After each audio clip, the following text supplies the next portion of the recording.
I just secure this in a matter of seconds.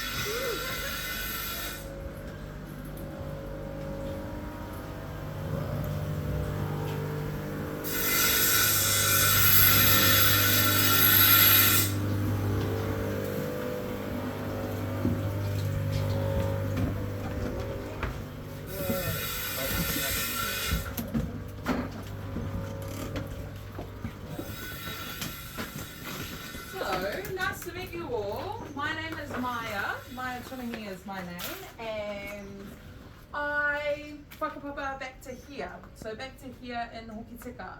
And all of my whānau for hundreds and hundreds of years have been working with Pounamu. Now, do any of you have any questions about Pounamu, or do you just know what Pounamu is? You know what it is? What's Pounamu? It is. It's 3 types of gemstones. So we have nephrite jade, which is, where can I find it? Like, if we chuck this in here. So nephrite jade is our green Pounamu. So if you pass it around, you can all have little look-sees. I'll see if I've got some other pieces that I can show you as well.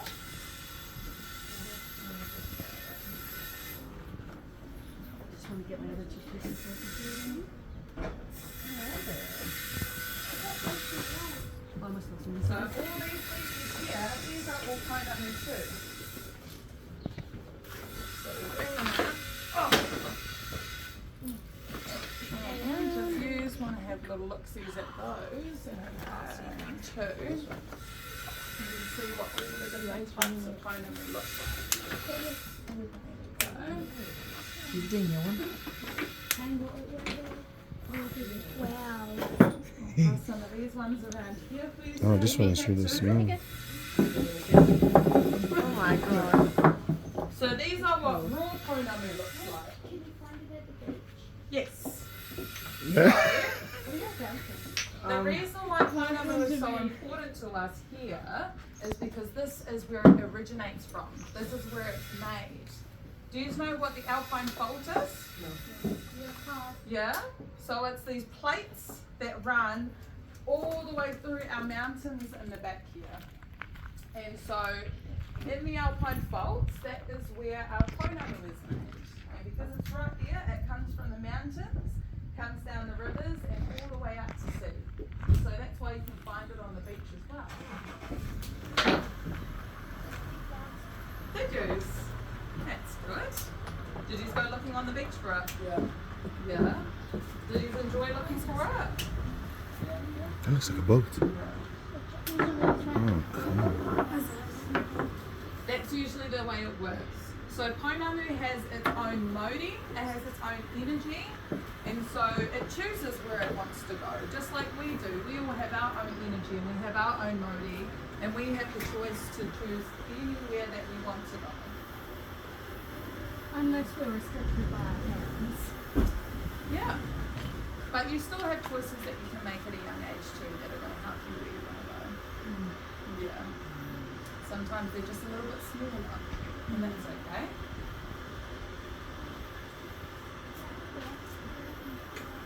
Yeah. Oh, where are you from? Wellington, but I got more. Yeah, and go find it up there. I got Oh. Do any of you have any? I don't want anyone sneaking one in. You will get caught if you do. So, do you have any questions, relevant questions? Because besides, we've still got a big day ahead of us. This opportunity you have here is a privilege. Yeah, a privilege that someone is giving up their time to share these experiences with you. I notice how some of you were just going to the stores, you appreciate it, you see the shine, you want to buy it and so on. But understanding its origin, understanding its place in the community, in your life, in your country, is essential. That is why I've asked this nice lady perhaps to have a little chat to you about it so that you can appreciate the history that comes with it and understand the value behind it as well. Any relevant questions? Carnelians? I'm not sure the history of carnelian. Sorry? How long is the process of grabbing greenstone, lifting it, and then carving it into necklace? It could be a lifetime, really. So because Pounamu has its own energy and its own life force, when you go out looking for it, it's not so much of a matter of you looking for the stone, it's for the right stone to find you. So if I can give you an example of what I mean by it can be a lifetime, is I'm 24 years old and I've been living here a large majority of my life. And so I've spent my life walking on the river with my whānau, swimming and eating and trying to find Pounamu. So I want to take a guess at how many pieces I've actually found? 20. 20? Oh yeah, you're spot on. Sure. Two pieces, and tiny little pieces like this.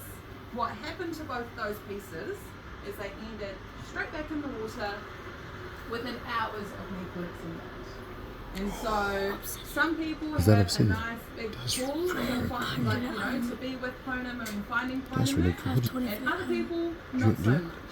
But when you do find a piece that you can work with, it really depends on what it is that you would like to make. So does anybody know what a toki is? A toki? So a toki is like an adze. It's one of those little adze, and it's kind of just like a square-like one. So to make something like that, you need to come up with your design that you want to carve, and then you need to pick out a good stone to be able to carve. Once you've got those two, then it can take you about 2 to 3 hours to carve your own piece. But if you are making something like a heitiki, which is the silver piece that you have on your neck, so if you wanted to carve something like that, then that could take you days and days, if not weeks. But the only reason why it takes us so much quicker of a time to accomplish these pieces now is because we have so many tools and resources that we can use in the modern day and age that's going to help with that. But if you were here, say, 100 years ago, or maybe even 200 years ago, and you wanted to carve your own piece, that could take hundreds of years. It could take generations to carve a piece because all they had was other stones to be able to work with. And so it'd take a lot longer. So we're very lucky now that we get to have good machinery to pump them out nice and quickly. Does have any other questions? No.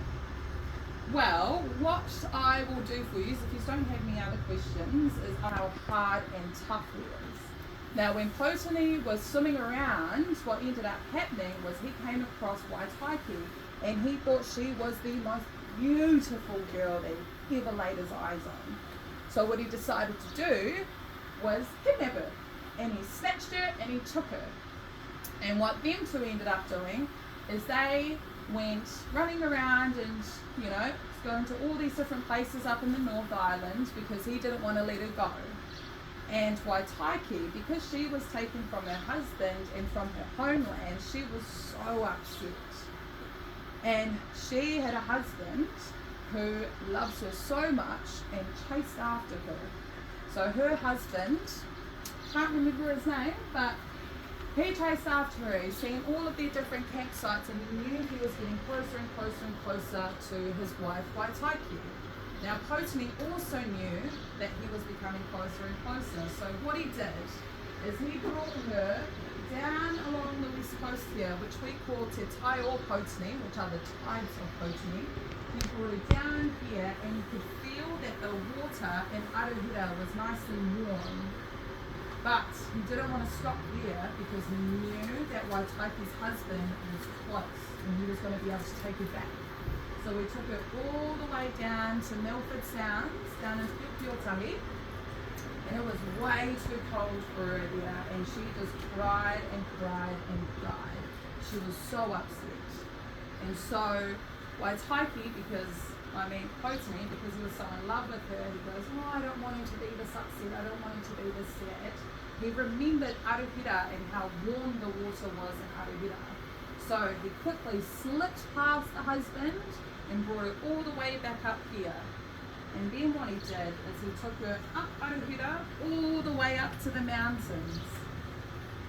And now Waitaiki's husband, he was getting closer and closer and closer, and Pounamu knew this, but he didn't want to give her up. So what he did, because he didn't want to give her up, he didn't want anybody else to have her, he ended up turning Waitaiki into himself, which is Pounamu. So he turned Waitaiki into Pounamu, and now Waitaiki lays all the way up there in those mountains, and she is so sad and so upset that she can't get back home with herself. So what she does as Pounamu is she has all of these babies, all of these different Pounamu. She lets them go all the way down the river, and with that she sucks in all the men around here and makes them all fall in love with her. And so that's where nowadays we have so many of our whānau members that come from here that go walking up and down those rivers hunting for a bit of Waitaiki, because they absolutely fall in love with her and they just want the magic of her for themselves, the exact same way Pounamu does. And so that's why nowadays we have lots and lots of people that come here and all want a piece of her because of just how beautiful she is. And there you go, the origin story of Pounamu and Waitaiki. And that is how we have Pounamu today. Round of applause, everyone. That's a good start.